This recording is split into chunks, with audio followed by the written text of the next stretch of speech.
नमस्ते, ही आकाशवाणी आहे।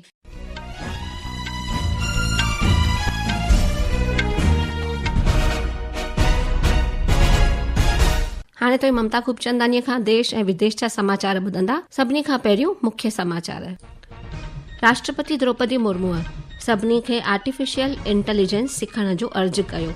चयो त the skill the nation challenge मुहिम मस्तक़बल जे लाइ कार्यबल तयार कंदो। प्रधानमंत्री नरेंद्र मोदी मुल्क जी पहिरीं वंदे भारत स्लीपर रेलगाॾीअ खे जल्द ई रवाना कंदो। इहा रेलगाॾी कोलकाता ऐं गुवाहाटीअ जे विच में हलंदी। भारतीय रिजर्व बैंक चयो त मुल्क जी अर्थव्यवस्था लगातार मजबूत थी रही आहे। ॾींहनि वारी यानी कि प्रेग्नेंट लेडीज़ ऐं ॿार खे दाड़ाईंदड़ यानी कि ॿार खे खीर पियारींदड़ माताउनि जे लाइ सरकार जी हिकु ख़ासि योजना प्रधानमंत्री मातृ वंदना योजना जो अॼु 9 साल पूरा थिया। आबहवा महकमे ओडिशा, पंजाब, हरियाणा, चंडीगढ़ ऐं दिल्लीअ में 5 जनवरीअ ताईं घाटे कोहरे जा इम्कान ज़ाहिर कया आहिनि।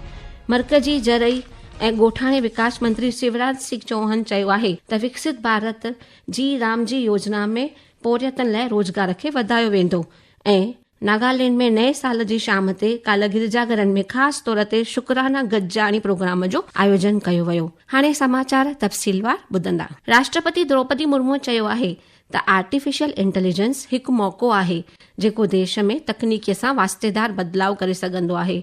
राष्ट्रपतीय भवन में skill development for artificial intelligence SOAR जे तहत हिकु ख़ासि कार्यक्रम खे ख़िताब करे रही हुई। राष्ट्रपतिअ चयो त जुदा जुदा खेत्रनि में आर्टिफिशियल इंटेलिजेंस जी अहमियत तेजीअ सां वधी रही आहे ऐं हिन तकनीकीअ खे सिखणु हर हिक लाइ ज़रूरी आहे। राष्ट्रपति मुर्मू तकनीकीअ जरिए भारत जे जिम्मेवार भविष्य खे रूप ॾियण जी अपील कई। कार्यक्रम जे दौरान राष्ट्रपतिअ शागिर्दनि ऐं संसदनि खे AI सर्टिफिकेट ॾींदा ऐं स्किल द नेशन चैलेंज नाले हिकु राष्ट्रीय जागरूकता मुहिम शुरू कई। रेल मंत्री अश्विनी वैष्णव पधराई कई आहे त देश जी पहिरीं वंदे भारत स्लीपर ट्रेन जल्दी ई गुवाहाटी ऐं कोलकाता जे विच में हलंदी।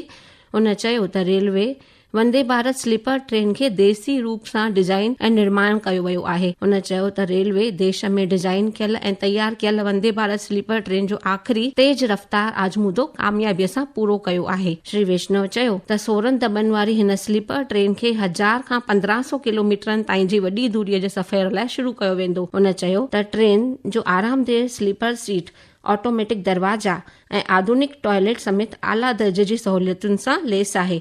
प्रधानमंत्री नरेंद्र मोदी मुल्क जी पहिरीं वंदे भारत रेलगाॾी स्लीपर खे जल्द ई रवाना कंदो। गर्भवती औरतूं यानी कि प्रेग्नेंट लेडीज़ ऐं ॿार खे खीर पियारींदड़ मतिलब कि ॿार खे दाराईंदड़ माताउनि जे लाइ सरकार जी हिकु मुख्य योजना प्रधानमंत्री मातृ वंदना योजना जा अॼु 9 साल पूरा थिया। असांजे खातो ॿुधायो त इहा योजना 1 जनवरी 2017 ते माताउनि ऐं ॾींहनि सां औरतुनि लाइ शुरू थी हुई ऐं खाद्य खोराक में सुधार जे लाइ माली मदद जे मुयसर करण जी हिन खे शुरू कयो वियो हो। आलमी ललकारुनि जे बावजूदि भारतीय अर्थव्यवस्था तेजीअ सां अॻिते वधी रही आहे। असांजे खातो ॿुधायो त इहा ॻाल्हि रिजर्व बैंक पंहिंजी माली इस्तेकाम रिपोर्ट में चई आहे। रिपोर्ट जे मुताबिक़ मज़बूत बैलेंस शीट, मुआफ़िक माली हालतूं ऐं माली बाज़ारुनि में घटि अस्थिरता जे करे घरेलू माली सिरिश्तो सहंजो बणियो आहे। आबहवा महकमे ओडिशा, पंजाब ऐं दिल्लीअ में 5 जनवरीअ ताईं घाटे कोहरे जा इम्कान ज़ाहिर कया आहिनि। असम, मेघालय, बिहार, हिमाचल प्रदेश, नागालैंड, मणिपुर, मिजोरम, त्रिपुरा, उत्तर प्रदेश, उत्तराखंड, ओलह बंगाल ऐं सिक्किम में सुभाणे घाटो कोहरो छायल रहंदो। ईंदड़ 2-3 ॾींहनि ताईं हरियाणा, चंडीगढ़, दिल्ली, हिमाचल प्रदेश ऐं पंजाब में थधी लहर जूं हालतूं रहंदियूं। अॼु हिमाचल प्रदेश, उत्तराखंड, ओलह उत्तर प्रदेश, दिल्ली ऐं राजस्थान में हल्की बरसात थी सघे थी। ही समाचार तव्हां आकाशवाणीअ तां ॿुधी रहिया आहियो। वधीक समाचारनि जी तफ़सील जे लाइ तव्हां असांजी वेबसाइट newsonair.gov.in खे फॉलो करे सघो था ऐं ही समाचार तव्हां असांजी YouTube channel air news Gujarat ते बि ॾिसी ऐं ॿुधी सघो था। 9 साल 2026 सॼी दुनिया में धूमधाम सां मल्हायो पियो वञे। राष्ट्रपति द्रौपदी मुर्मू, उपराष्ट्रपति CP राधाकृष्णन, प्रधानमंत्री नरेंद्र मोदी ऐं लोकसभा जे स्पीकर ओम बिरला हिन मौक़े ते माण्हुनि खे खीरियूं ॾिनियूं आहिनि। पंहिंजे संदेश में राष्ट्रपतिअ चयो त 9 साल नई ताक़त ऐं सकारात्मक तब्दीलीअ जी निशानी आहे। सोशल मीडिया पोस्ट में उपराष्ट्रपतिअ उम्मीद कई त ही साल सभिनी लाइ शांती, सिहत, ख़ुशी ऐं खुशहाली आणींदो। प्रधानमंत्रीअ आशा जो इज़हार कयो आहे त नओं साल सभिनी जे लाइ तंदुरुस्ती ऐं खुशहालीअ जी शुरूआत कंदो। मर्कज़ी जरई ऐं ॻोठाणा विकास मंत्री शिवराज सिंह चौहान चयो आहे त विकसित भारत जी रामजी योजना में पौरियतनि लाइ रोज़गार खे वधायो वेंदो। हुन कुर्मियुनि, मज़दूरनि ऐं लखपति दीदियुनि खे नए साल जूं खीरियूं ॾिनियूं। नागालैंड में नए साल जी शाम ते काल्ह गिरजाघरनि में ख़ासि तौर ते शुक्राना गॾिजाणीअ जो आयोजन कयो वियो, जिते माण्हू सुठी सोच, गीत ऐं संगीत लाइ जमा थिया हुआ। सरकार चयो आहे त ऑटोमोबाइल्स लाइ उत्पादन संबंध प्रोत्साहन योजना में हाणे ताईं ₹50,657 करोड़ रुपयनि जी सीड़प थी आहे। भारी सनत वज़रात चयो त योजना जे तहत कुल 10 लख खां वधीक इलेक्ट्रॉनिक 2 व्हीलर्स मतलब कि 2 फीथा वाहन, 2,38,000 खां वधीक इलेक्ट्रॉनिक 3 व्हीलर्स खे ओॾे ॾिनी वई आहे। हिन योजना सां तक़रीबन 80,000 इलेक्ट्रॉनिक 4 पहिया ऐं करीब 1400 इलेक्ट्रॉनिक बसुनि खे भी प्रोत्साहन मिलियो आहे। Hyundai Motor India Limited Shri Tarun Garg खे मैनेजिंग डायरेक्टर ऐं चीफ एग्जीक्यूटिव ऑफिसर तौर चूंडियो आहे। करीब 29 सालनि जी तवारीख़ में हू पहिरियों भारतीय आहे जंहिंखे कंपनीअ इन पदवीअ ते चूंडियो आहे। ओडिशा में नओं साल 2026 धूमधाम सां मल्हायो पियो वञे।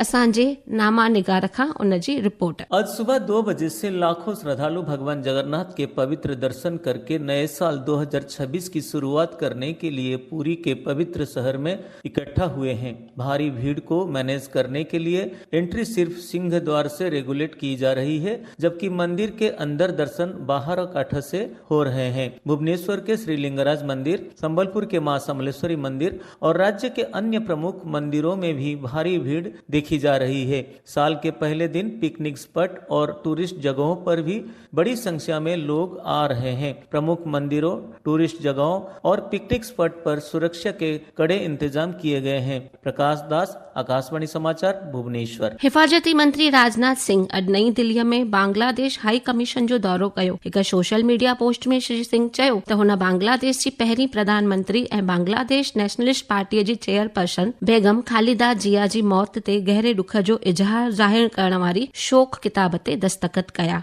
ऐं लखपति दीदियुनि खे नए साल जूं खीरियूं ॾियण जे दौरान हुन चयो त सरकार औरतुनि ऐं कुर्मियुनि खे मज़बूत बनाइण सां गॾोगॾु उन्हनि जी महिनतनि खे भी हिमथाईंदो। सोशल मीडिया ते हिक वीडियो खे शेयर कंदे लोकसभा जे स्पीकर ओम बिरला माण्हुनि खे अपील कई त हू पंहिंजे जीवन में सकारात्मकता आणनि, तरक़ी कनि ऐं देश जी तरक़ीअ जी सरगर्मियुनि में योगदान ॾियनि। पाकिस्तान में पंजाब प्रांत में काल्ह हिक बस ऐं वेन जे आम्हूं साम्हूं टकराइण सां 14 मुसाफ़िरनि जी मौत थी ऐं 16 ज़ख़्मी थिया। अमलदारनि ॿुधायो त 9 मुसाफ़िरनि जी मौत हादसे जे वक़्तु थी ऐं 5 ॿिया मुसाफ़िर इलाज जे दौरान गुज़री विया। मुख्य समाचार हिकु भेरो ॿीहर ॿुधंदा। राष्ट्रपति द्रौपदी मुर्मू सभिनी खे आर्टिफिशियल इंटेलिजेंस सिखण जो अर्ज़ु कयो। चयो त स्किल द नेशन चैलेंज मुहिम मुस्तक़बिल जे लाइ कार्यबल तैयार कंदो। प्रधानमंत्री नरेंद्र मोदी मुल्क जी पहिरीं वंदे भारत स्लीपर रेलगाॾीअ खे जल्द ई रवाना कंदो। इहा रेलगाॾी कोलकाता ऐं गुवाहाटीअ जे विच में हलंदी। भारतीय रिजर्व बैंक चयो त मुल्क जी अर्थव्यवस्था लगातार मज़बूतीअ सां अॻिते वधी रही आहे। मर्कज़ी जरई ऐं ॻोठाणा विकास मंत्री शिवराज सिंह चौहान चयो त विकसित भारत रामजी योजना में पौरियतनि लाइ रोज़गार खे वधायो वेंदो। नागालैंड में नए साल जी शाम ते काल्ह गिरजाघरनि में ख़ासि तौर ते शुक्राना गॾिजाणी प्रोग्राम मुंतज़िम कयो वियो। सिंधी समाचारनि जो इहो अंक ते समाप्त थियो। मूंखे ॾींदा इजाज़त। नमस्ते।